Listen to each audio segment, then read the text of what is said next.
Hello, everyone, and welcome to a new episode of Let's Talk About Politics and Governance. Today, with our guest Weronika Grzebalska from the Polish Academy of Sciences in Poland, we explore campaigns against gender ideology in Poland by the government, more specifically in the Polish defense sector. How have anti-gender backlash and gender backsliding affected women's representation in the armed forces? Has the Russian invasion of Ukraine influenced the situation somehow? I'm Rodrigo Silva. Let's talk about politics and governance. Weronika, it's a pleasure to have you here. Thank you. I'm very happy to be here. Tell us a bit about the relevance, the importance of this topic. So I think why this paper is pretty salient today is because it connects to separate fields of scholarly analysis, but also to separate and very current socio-institutional transformations that are ongoing in Poland and Central Eastern Europe more broadly. And it kind of puts them together and sees what we can learn from this juxtaposition. So the first field or process is what you already mentioned, the literature that's a very prolific literature on gender backsliding, right-wing politics and gender, etc.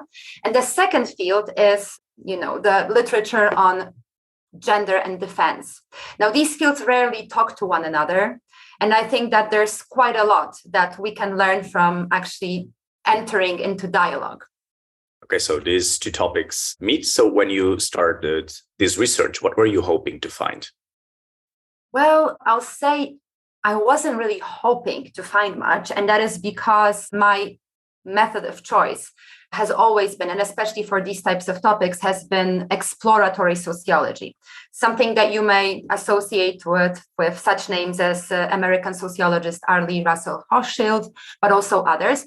And this is this method that we as sociologists use when we are trying to understand something about phenomena of which very little is known and very little has been written. So in this sense, when you're entering this unrepresented world and you're trying to understand what's going on here, and there's been legitimately virtually no research on that would be gendering defense or that would be connecting right-wing populism studies with defense and gender in Central Europe.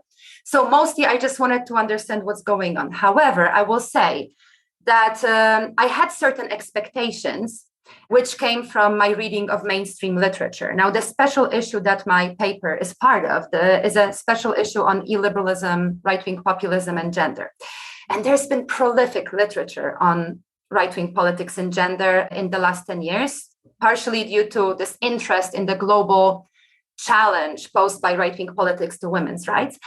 And all those papers, most of this mainstream feminist literature has one thing in common, and it is that it sort of conflates right-wing gender politics with anti-gender politics. And it suggests that when right-wing parties are in power, they generally are hijacking, eradicating, displacing, and rolling back women's rights. And here in this, so this is what I expected to find when I embark on this research journey in the Polish defense sector. And paradoxically, that's not necessarily what I found. Well, very good. So I'm under expectation. And now let us know about the findings. So the whole paper stems from this observation that there's this puzzling paradox when you look at the gender politics of defense in Poland under the illiberal governance of the Law and Justice PIS party. Namely, that the same party that has been known to be very vocally anti-gender and very dedicated to kind of rolling back certain elements of the liberal gender equality infrastructure, very vocal about, gender as enemy figure, the same party has actually safeguarded defense and security from these radical measures and has largely continued the prior politics and discourse and policy on women's rights and security and defense.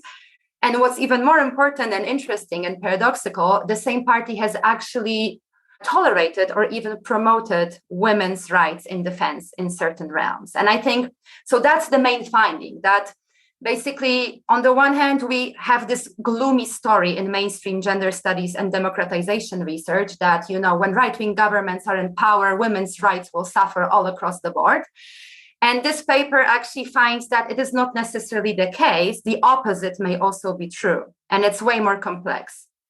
And secondly, there's also this other grim story stemming from gender and militarism research, which says whenever we see militarization, we will find remasculinization. And again, this paper says not necessarily. The actual transformation of defense that may come from remilitarization may actually regender defense and make it a bit more equal than we assume. So I think these are the two main findings that can be interesting to people from different scholarly fields.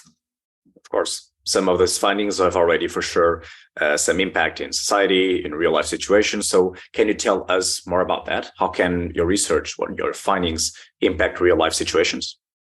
Well, again, in this particular case, I think I wasn't necessarily writing this paper to produce sound policy recommendations, but I do think that this paper may have some salience for at least one field, and that is for the field of gender mainstreaming scholarship and policy. So for all those who are interested in how to make gender mainstreaming work and when it doesn't really work and how to make it work better. Now, it is because what I show in this paper is, when Poland joined the NATO alliance in the late 1990s, one of the consequences was, of course, that the state had to start mainstreaming women and gender into the defense sector. And this led to some deep institutional change.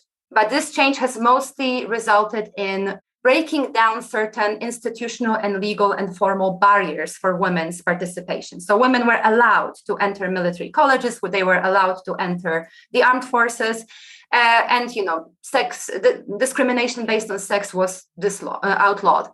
But that's kind of about it. And let me just say that the actual effects we've seen from this gender mainstreaming in defense were very unsatisfactory in Poland. By the time the right-wing party came to power in 2015, I believe we had less than 5% of women in the armed forces. Women never reached critical mass, never became critical actors. And generally in the society, defense remained this men's business. So what I'm trying to say is that the Polish case study shows that this conventional application of this universal gender mainstreaming principle brought stalemated and limited results for women. And now what happened is that paradoxically, again, it is the right-wing populist governance that actually led to greater inclusion of women. In just under 6 years, Poland has doubled the percentage of women in the armed forces. There were also other associated changes related to the diminishing of gender gaps in defense and security skills in the society. Generally, all of that is leading to this kind of greater regendering of defense. And why that was possible is because this right-wing party went a bit further than conventional gender mainstreaming. In other words, it created new institutions and revived a new type of ethos of military service. And both these new institutions and this new ethos, to put it very shortly, were not only more open to women because they enabled women to combine soldiering, volunteer part-time soldiering with family and professional life, but they also revived a certain ethos that was more in line with Polish traditions of territorial defense, and that again was more appealing to women than the ethos of expeditionary professional military forces that was there before. So all that, to put it very shortly, all that tells gender mainstreaming experts and scholars is that sometimes it is not enough to do conventional gender mainstreaming, but a full inclusion of women may demand the creation of new institutions that are more in line with women's position in the society, women's orientations in the first place. Of course, very interesting. And can you indicate the researchers out there what comes next in this topic? Was something left behind? Because your paper is about Poland, so perhaps new geographical contexts? Yes, that's actually a very good point. This geographical limitation is certainly a very big limitation of this paper. Now, I do believe that there is this broader, wider message in this paper, which is this message that the paradigm in which we talked about the gender politics of the right is not necessarily giving us the full story. And it is time to expand and to maybe look for new concepts, new ways of framing it. And this big message of we need to find more sensitizing analytical approaches to really understand how right-wing gender politics works. And we need to move beyond those gloomy, overly deterministic stories of backlash, backsliding, and war against women, that all of that is something that is applicable to other contexts where we have, illiberal transformations, right-wing populism rising. This approach, however, it will certainly bring different results in different national contexts. Not all countries, not even in my region, Central Eastern Europe, will have a similar gender politics of defense. But I do believe that this idea that we have to have a more analytical, sensitizing approach to studying the gender politics of the right, and that the gender politics of the right is way more messy, ambiguous, contradictory than we have assumed, that's something that can be applied and tested in other contexts for sure. Of course. And you also mentioned that your research mix gender with defense policy, with right-wing politics. Can you provide some additional resources about the topics that were discussed today? So materials that somehow mix all these elements? Not really. That's kind of the problem. As I said, this type of research that I've been doing has been in many ways an unrepresented world of international academia. I mean, I'm not aware of other researchers trying to look at these three building blocks together. So gender, defense and security, and right-wing populism. However, of course, there are great resources and great papers and books written in each of those three elements. So I think that maybe my hope is that maybe we can see more scholars taking up these topics together, because clearly the topic of defense restructuring in Central and Eastern Europe itself is a very salient topic. It's a very big political, institutional, societal transformation that we're having, that, in response to the Russian war of aggression in Ukraine, all countries in the Central Eastern European region are rethinking their defense, they're rebuilding their defense capabilities.